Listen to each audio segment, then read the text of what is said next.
Hello အားလုံးပဲမင်္ဂလာပါဒီဗီဒီယိုလေးမှာတော့ကျွန်တော်တရားနေဘယ်လိုအလုပ်လုပ်ရတယ်ဒီလိုထွက်လာလဲဆိုတော့အကြမ်းမြင်ပြောပြမယ်ပေါ့နော်ကျွန်တော်ဒီရောက်တာတော့2နှစ်ဝန်းကျင်လာတော့ရှိပြီလာတော့ဆိုလို့ရှိရင်လေစိတ်တရားအဲ့လိုတော့မချက်သေးဘူးဒါပေမဲ့ပေးမထွက်ဘူးလို့ကြားရတယ်တော့ကျွန်တော် visa ရလေလက်မှတ်ရ SkyTrack Travel and Go မှာဝယ်ပြီးတော့ကျွန်တော်ဒီတိုင်းထွက်လာတယ်ပေါ့နော်ဒီတိုင်းထွက်လာ immigration ပိုင်းကတို့မေးရဖြေလိုက်တယ်ရုပ်ကြည့်ပြီးတော့ဘူးကြီးကြည့်ပြီးတော့ဖြေလိုက်တယ်ပါညာပြီးလည်းပြီးတော့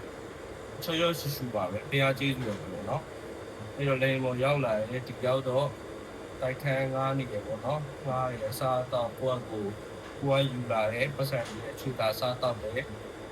ပြီးတော့အင်တာဗျူးတွေရဖို့တော့အလုံးလျှောက်တာပေါ့နော် LinkedIn လို့ဒီလိုနဲ့လုံးလျှောက်တယ်လျှောက်ပြီးတော့ကျွန်တော် visa မတိုးလိုက်ရပါဘူးလုံးရသွားတယ်တလားကျွန်တော် visa ကုန်ပါပြီတလခွဲလောက်ပါပေါ့လောက်ရပါတယ်အခုဆိုတာဒုတိယအလုပ်ဖြစ်ပါတယ်ပထမအလုပ်ကတော့ runner အနေနဲ့လုပ်တယ်ပေါ့နော် runner အနေနဲ့လုပ်တော့ food နဲ့ drinks တွေကွာ kitchen ကနေရတာဘားနေရလို့ဆိုလို့ရှိရင် customize ကိုတွားပြီးတော့ပို့ပါတယ်အဲ့လိုအလုပ်ပေါ့ကွာ delivery အလုပ်မျိုးပေါ့အဲ့လို service မပေးရအခုဒုတိယအလုပ်ကြတော့ကျွန်တော်အခုဘာဘက်နဲ့လုပ်နေပါတယ်ဘာဘက်နဲ့ဆိုတော့ဘာဘက်အတွင်းမှာက grab နဲ့ပတ်တူပါတယ်တည်ရမှာဘူးလားဖြည့်ရေခဲ soft drink တွေပါညာအကုန်လုံးအဲ့လိုဖြည့်ရတယ်ပေါ့နော်ဒါဒီလိုပါပဲဒီကေလို့လာတဲ့လူတွေရှိလို့ရှိရင်လည်းမြန်မာနိုင်ငံအခြေတစ်ချက်ကြည့်ပေါ့ဗျာဒီဒူဘိုင်းကိုထွက်လာလို့ရလားမရဘူးလားဒီစိတ်မှာပဲပြန်လွတ်မလားအဲ့ဒါကြည့်ပေါ့နော်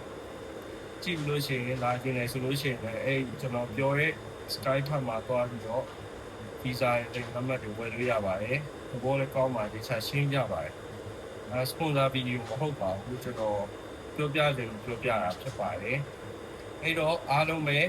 နောက် video မှာပြန်တွေ့ပါမယ်။ဒါလေးကအတူလေးပေါ့နော်။အားလုံးပဲနောက် video မှာပြန်တွေ့ပါမယ်။အားလုံးပဲတက်